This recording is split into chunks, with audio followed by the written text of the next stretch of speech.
Hello guys, welcome to my channel. This is Shama Noor and you are watching Sam grow English. आज के इस video में जानेंगे class 10 English literature के chapter first a letter to God के end में दो पोएम गिवन है जो कि रॉबर्ट फ्रोस्ट की है। उन्हीं में से एक पोएम डस्ट ऑफ स्नो के बारे में जानने की कोशिश करेंगे। आइए देखते हैं डस्ट ऑफ स्नो के बारे में। आगे बढ़ने से पहले ये जान लेते हैं डस्ट ऑफ स्नो आखिर क्यों लिखी गई। डस्ट ऑफ स्नो लिखने का मेन रीजन क्या था। तो देखिए कि हम आसपास के माहौल क्या हम अपने घर में ही देखते हैं कि जो अंधविश्वासी जो सुपरस्टिशन जो धारणा बनी हुई है वो कितनी तेजी से लोग फॉलो करते हैं और उसे लोग मानते हैं। जैसे पैर हिलाना, अगर कोई पैर हिलाता है कहा जाता है पैर मत हिलाओ, वो कुछ गलत होता है। और जैसे सर के बाल जिसके नहीं होते उसे बहुत पैसे मिलते हैं, या फिर आप कुछ काम करने जा रहे हो तो कोई छींक देता है तो ऐसा लगता है कि वो काम अब खराब हो जाएगा।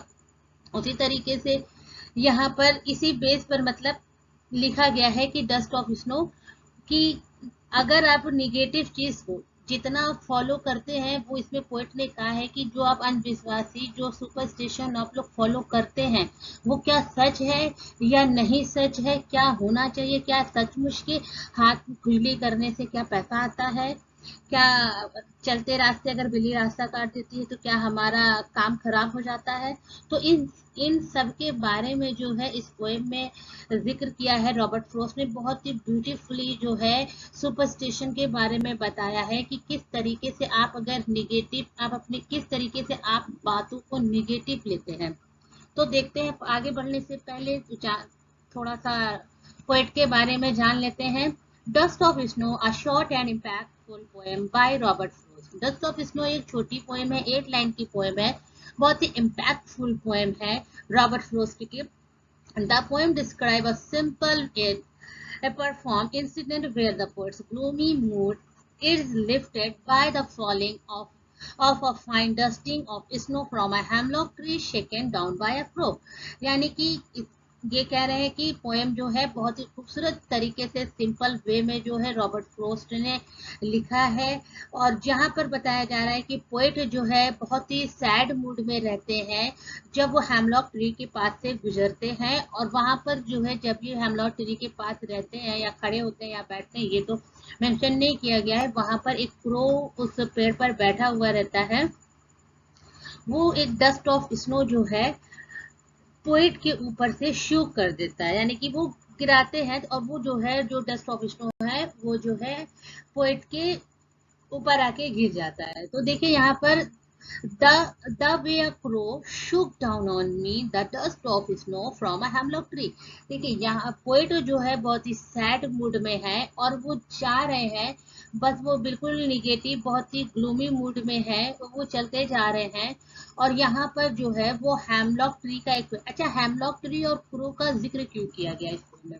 देखिए क्रो का एक तरीके से माना जाता है, क्रो का मतलब डेथ होता है। होता क्या है कि लोग श्राद्ध वगैरह देते हैं क्रो को, तो क्रो को एक सिंबॉलिक तरीके से उसको डेथ माना गया, यानी कि क्रो जो होता है एक निगेटिव वे में लिया जाता है क्योंकि डेथ का मतलब उसकी जो सिंबल है क्रो की वो एक डेथ है। और हेमलॉक ट्री का क्यों जिक्र किया गया, हेमलॉक ट्री जो है is a poison tree. Hemlock tree एक पॉइजन ट्री है और क्रो भी एक हमारा जो है डेथ है, इसका भी सिंबल एक डेथ है। तो दोनों का मतलब कि यहाँ पर जो है ये भी निगेटिव है और ये भी निगेटिव है, दोनों ही निगेटिव चीजें हैं क्रो और हेमलॉक ट्री। तो पोएट ने इसलिए जो है दोनों निगेटिव को एक साथ लेकर कहा है the way a crow shook down on me the dust of snow from a hemlock tree। यानी कि जो पोएम है जो पोएट है वो जो है बहुत ही सैड मूड में जो है चल रहे हैं और जा रहे हैं और रास्ते में उन्हें एक हेमलॉक ट्री मिलता है, तो वहां पर वो खड़े होते हैं या फिर बैठते हैं या वहां से गुजर रहे होते हैं। जैसे ही वहां पर पहुंचते हेमलॉक ट्री में, हेमलॉक ट्री के ऊपर जो है एक क्रो बैठा होता है और हेमलॉक ट्री जो है पूरे बर्फ से ढका हुआ होता है और वहां पर जो है क्रो है ऊपर बैठा हुआ होता है। क्रो जो है प्रो एक शूक करता है, शूक डाउन मतलब कि वो नीचे गिराता है। जैसे उसका जो डस्ट ऑफ स्नो मतलब कि वो स्नो के जो गर्दे होते हैं, धूल होते हैं, स्नो के जो धूल होते हैं वो ऊपर से गिरते हैं, हेमलॉक ट्री के ऊपर से गिरते हैं।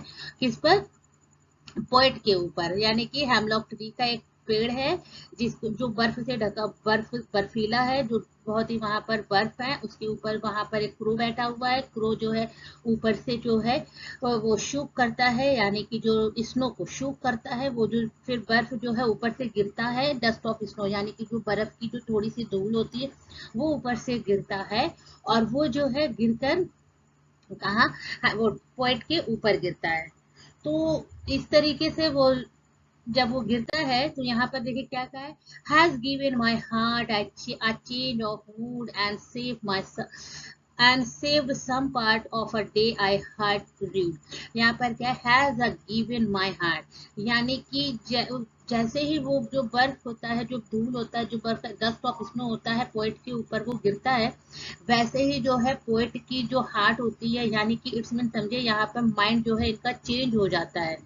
क्योंकि पहले तो ये बहुत ही सैड मूड में रहते हैं, और जैसे ही इनके ऊपर बर्फ गिरता है तो इनका जो हार्ट होता है, वो माइंड जो होता है वो तुरंत चेंज हो जाता है एंड सेव सम पार्ट। जब वो देखते हैं तो फिर तुरंत ही, पहले तो वो डूबे हुए होते हैं अपने सैड मूड में, बहुत ही डूबे हुए होते हैं, लेकिन सडनली जब उनके ऊपर बर्फ गिरता है वो थोड़ा सा उनका मूड चेंज होता है, फिर वो खुद के बारे में सोचते हैं and save some part of a day I had dude. हरियूर मतलब बर्बाद होना, यानी कि मैंने अपना दिन का जो कुछ पार्ट है वो तो बर्बाद होने से बचा लिया। इट्स मीन वो जो है वो दिन भर वो उनके साथ कुछ भी घटना हुई होगी जिससे वो बहुत ही परेशान थे, बहुत ही सैड मूड में थे, और जैसे ही उनके ऊपर वो बर्फ डस्ट ऑफ स्नो गिरता है वैसे ही इनका मूड चेंज हो जाता है। फिर वो उनको रियलाइज होता है कि अरे नहीं, मैं क्या एक एक इतनी सी बात को लेकर मैं सारा दिन जो भी निगेटिव उनके साथ गुजरी होगी उस चीज से लेकर वो क्यों इतना सारा दिन अपना जो है दिन बर्बाद कर रहे हैं। तो ये कह रहे हैं कि and save some part of a day I had to, मैंने दिन का कुछ पार्ट जो है बर्बाद होने से बचा लिया। क्यों? क्योंकि अभी वो तो अभी इसी मूड में रहते, निगेटिव में रहते, तो उनका सारा दिन यही सोचकर गुजरता कि जो उनके साथ हुआ हो।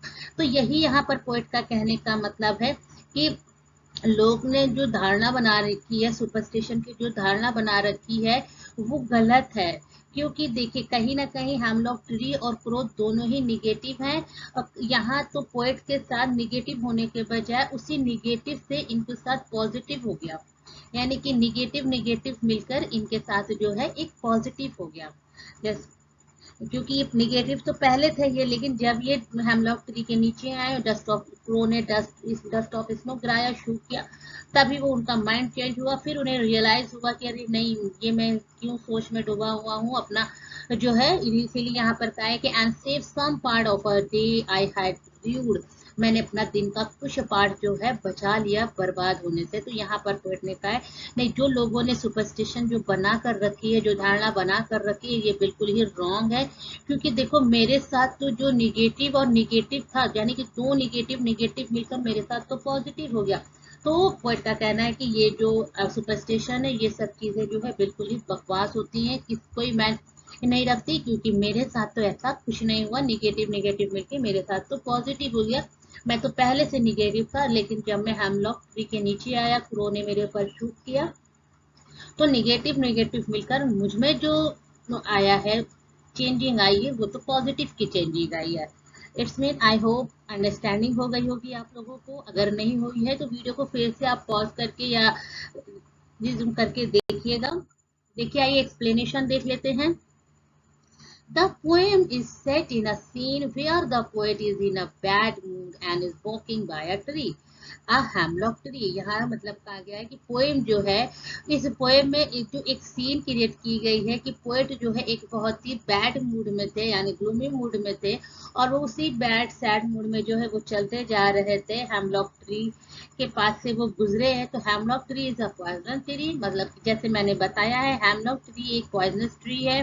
एज ही पास बाय, यानी कि वो जो पॉइजनस ट्री है उसके पास से वो गुजर रहे थे। A crow happened to throw the some it's not dust on him, और उनमें से उस क्रो जो है उसने क्या किया, ऊपर से जो डस्ट ऑफ स्नो को थोड़ा जो है वो शू कर दिया, किस पर, पोएट पर। Whether it fall on his head और शोल्डर इज अननोन, मतलब कि ये कहा गया कि कुछ बताया, मेंशन नहीं किया, as there is no specific mention in the poem, यानी ये मेंशन नहीं किया गया कि हेड पर गिरा है वो डस्ट ऑफ स्नो या शोल्डर पर, अननोन है, ये नहीं मेंशन किया गया है, लेकिन बस इतना है कि पोएट के ऊपर वो गिरा है जिससे जो है उनके जो है मूड उनका चेंज हो गया। Also the readers are left in a doubt about the birds specific action, यानी कि बहुत लोग होते हैं जो specific left in doubt about the birds, यानी कि जो बर्ड्स है उसके स्पेसिफिक मेंशन की आखिर जो बर्ड्स है वो क्या कर रहा था, वेदर द क्रो वॉज, मतलब कि क्रो वॉज लैंडिंग, क्या क्या हो सकता है, मतलब उस टाइम क्रो आखिर कर क्या रहा था जो डस्ट ऑफ इसमें शूट हुआ। तो यह क्या, कुछ लोग कहते हैं कि whether the crow was landing, शायद लगता है कि चाहे जो है क्रो जो है लैंड कर रहा, उतर रहा हूँ ऊपर से नीचे, ऊपर पेड़ से हट रहा हूँ नीचे उतर रहा हो, या फिर शिवरिंग विथ कोल्ड, या फिर ठंड से कांप रहा हो, readjusting itself and the branch and taking, या फिर ठीक से वो बैठ रहा हो। It happen to send some particles of snow upon a author, यानी कि कुछ जो डस्ट गिरे हैं स्नो के ऑथर के ऊपर। Here the two agents of nature, hemlock tree and the crow, are signifiers and sadness and gloom just like the poet mood was in the opening scene. मतलब जैसे बताया गया है कि पोएट का जो मूड था बहुत ही सैड था, बहुत ही ग्लूमी सैड था, और जिस तरीके से हेमलॉक ट्री और क्रो का जिक्र किया है बहुत ही खूबसूरत तरीके से मेंशन किया गया है इस पोएट ने कि किस तरीके से लोग निगेटिव की ओर ज्यादा ध्यान देते हैं, लेकिन यहाँ तो पोएट के साथ कुछ और ही हो रहा था, निगेटिव निगेटिव मिलके पॉजिटिव हो रहे थे। सो आगे देखते हैं, for reason unknown the author was having a charitable day but the falling of the snow on his head lifted his mood instantly. अरे ये कोई रीजन नहीं दिया गया है, फॉर रीजन अननोन, ये कोई नहीं जानता कि द ऑथर वॉज ट्रैवलिंग, आखिर उस दिन जो है उनका जो है किस तरीके से मूड उनका खराब था, बट द, लेकिन ये जरूर बताया गया है कि वो बर्फ के गिरने से उनके जो सर पर हेड पर लिफ्टेड और गिरने से उनकी जो मूड है इंस्टेंटली तुरंत जो है चेंज हो जाता है। He had already spend this day in bad mood, वो अपने जो बैड मूड, जो ग्लूमी सैड मूड था, उस चीज को बर्बाद होने से जो है ये बचा लेते हैं। But the rest of it was saved by crow the hemlock tree, यानी हेमलॉक ट्री एंड क्रो उसके जो घर मूड को जो है खराब होने से जिस तरीके से बचा लेते हैं, वही इन्होंने कहा है कि निगेटिव दोनों ही है, हेमलॉक ट्री भी है एंड क्रो भी एक निगेटिव है, लेकिन किस तरीके से दोनों ही निगेटिव जो है पोएट के ऊपर जो है पॉजिटिव का जिक्र हुआ। Generally hemlock tree and crow are used for negative reference, but the poet used them beautifully to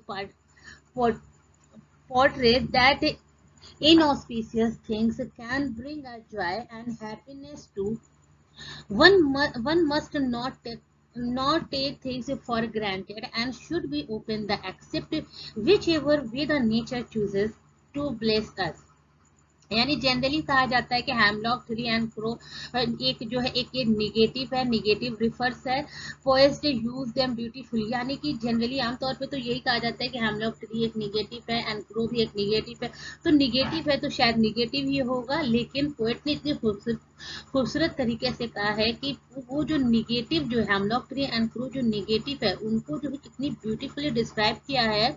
अब poetry that the inauspicious thing, उनका जो कीमती जो टाइम था उसको किस तरीके से बचाया है, और वो ब्रिंग यानी कि पॉजिटिव, मतलब कि वो निगेटिव से किस तरीके से इनको जॉय एंड हैप्पीनेस मिली है। On the most must not take the thing for granted and should be open the accept, ये जो है इस तरीके से मतलब कि खूबसूरत से किया है, खूबसूरती से डिस्क्राइब किया है, ओपन एंड एक्सेप्ट, यानी कि वो ओपनली वो एक्सेप्ट करते हैं which ever way the nature choose the place, किस नेचर को आप किस तरीके से उन्होंने नेचर को चूज किया है और प्लेस किया है कि नेचर जो है किस तरीके से हमें प्लेस देती है इस। तो आई थिंक बहुत ही इजी पोएम थी, बहुत ज्यादा कुछ इसमें डिफिकल्टीज नहीं था। सो आई थिंक अंडरस्टूड हो गया होगा बहुत ही इजीली से, ज्यादा डिफिकल्ट तो थी नहीं, बहुत ही इजी पॉइंट थी। सो वीडियो अगर पसंद हो तो चैनल को सब्सक्राइब करिएगा, वीडियो को लाइक एंड चैनल को सब्सक्राइब करना मत भूलिएगा।